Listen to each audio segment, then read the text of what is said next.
guys, gawa naman tayo guys ng palitan na tayo ng sa lalim ng lababo.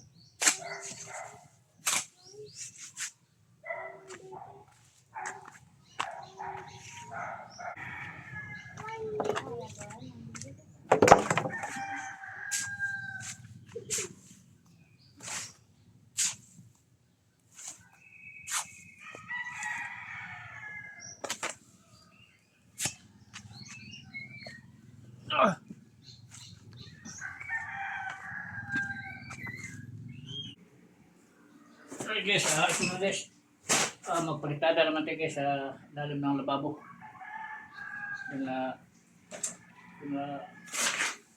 Ito kasi finish to lalim.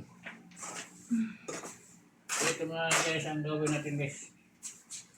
Ito kasi hindi lang masyadong laki. Ipit kasi doon kaya gumawa ko ng ganito kaliit na rodilla. Ano na to, samantala. Yung ano na to, yung plywood. Pagmukot doon. Kasi sobrang laki nito. Ito lang wala. Ito kasi ito lang kasi yung rodilla nila. May label. So ito lang ano natin guys, i-finish. Ito naka-finish na ako na yan, dalawang ano kasi yan. Kwarto-kwarto. Ayun yung na-finish ko na. So ito lang na-finish ko guys. Ito pala yung finish ko guys una. Kunting ano lang. Puro kasi lalim naman eh. Kaya pinturahan yan dito.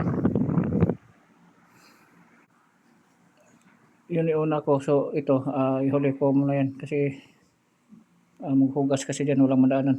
So dito muna sa gilid para may madaanan sila dyan. Ipaglipat ko dyan, dito noon yung banda para dito sila. Kasi dalawa yung gripo. Ilaw lipat natin.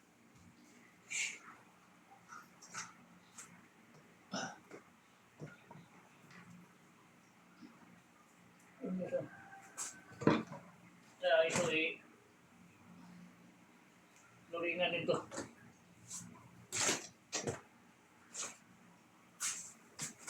Ito yung nawa ko dyan. Maliit. Samantala. Para pang lukot doon.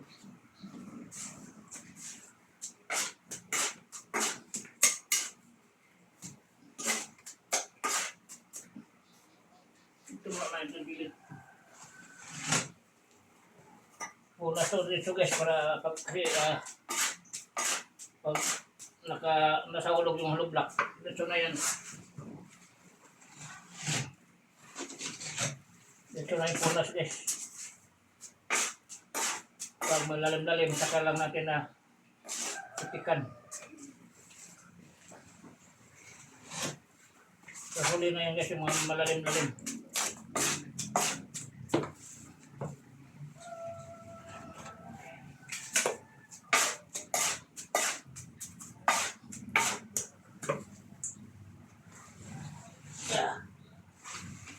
Hirap po ito guys, lukot.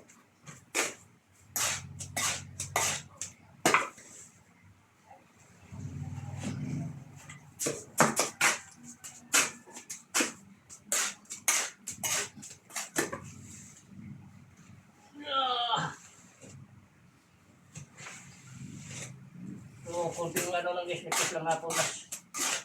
Mga iba kasi, naputin. Maglaglagan.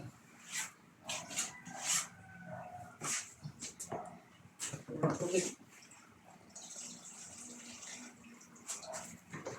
Hirap kasi po ito guys, lukot.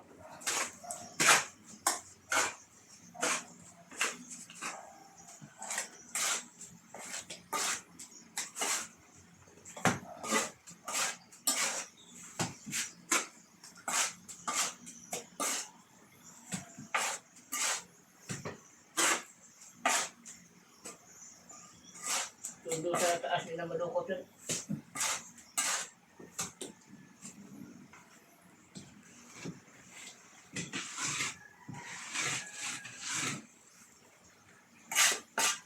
Basa.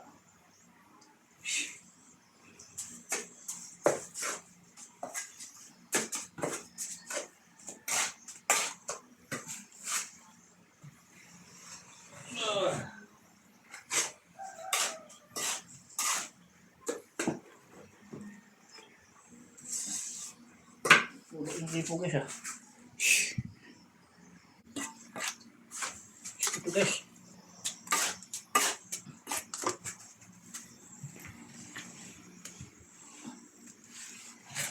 Sakit.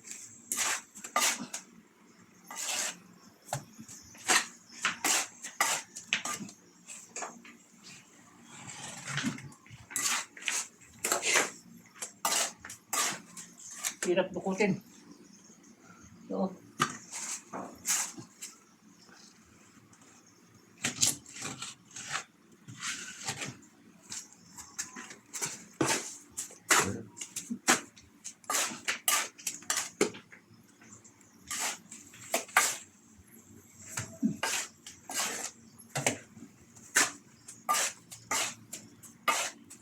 hirap dukutin guys. Na.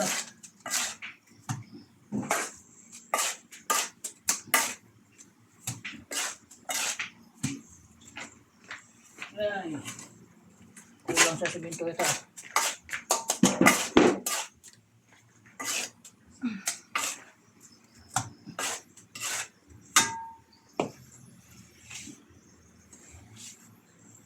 Ba't dito pinutog? Dito pa. Dati yan. Ano ba ito sa tubig to dati? Hindi sa tubig, sa kuwan. Ha? Ano Tubig ba? ba? Drain ba dati? Tubig? Hmm.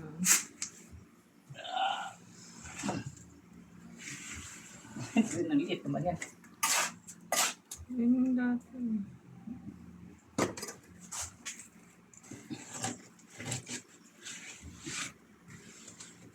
Kaya pag mabarahan, luglugon. Tigas na to, ito yung kanina.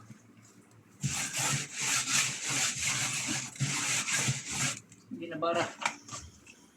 So, subuyan yung tubig para lumambot yung pagbara. Importante kasi guys na mabara siya rin na ito nagdala ng pantay.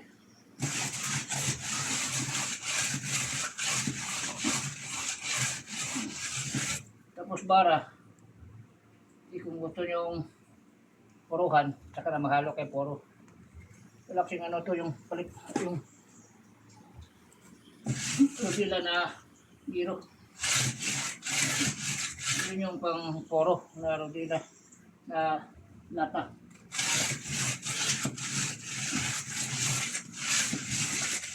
Yun ganyan, tapos ganyan, tuloy na kung walang poro, i-pom nyo na lang ganyan. Tapos poro guys, pagtapos poro, bago ano ng pom, ganyan-ganyan para pantay siya. Para di makita yung ano niya, yung pagbara.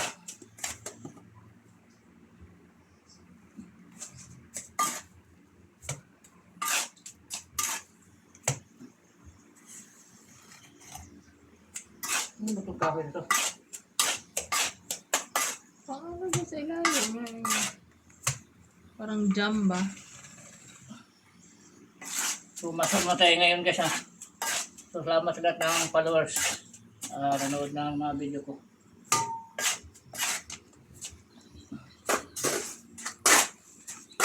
Huwag kalimutan guys, mag-like at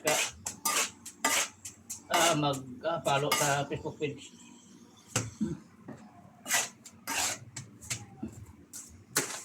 Hirap dukutin guys.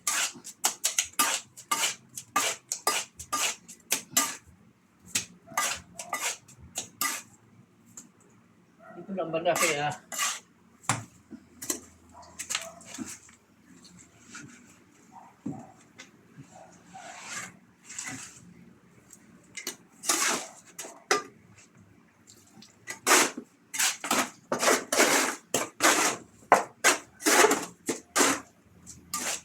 pag medyo makapal guys, wala sa hulog yung hollow block. Yan yung gamitan natin ng kutsara, pitik. Ganyan. So, pag nasa hulog lang naman, dito na yung punas po ganyan. Kasi pantay na yung hollow block natin. Silsilay na lang yung mga bukol-bukol.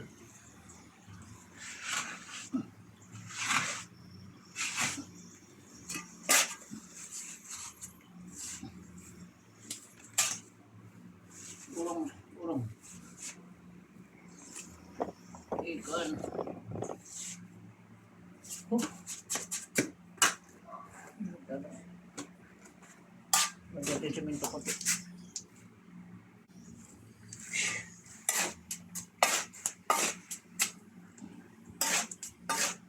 Pagamitan natin guys na kutsara, palitada na ganyan. So time na natin na tigas-tigas konti bago natin barahin. Kasi magtanggalan yan. Magtuklapan yan pag kasi sobrang kapal. Barahin mo kaagad. Tapos basa pa. Tuyuin mo na sa konti. Kasi magtanggalan yan guys pag binabara mo na ano pa. Kakapitik pa lang.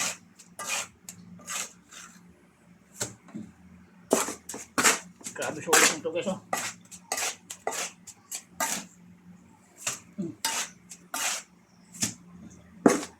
Sulok. Pero hindi naman kita yun. Dito ng banda.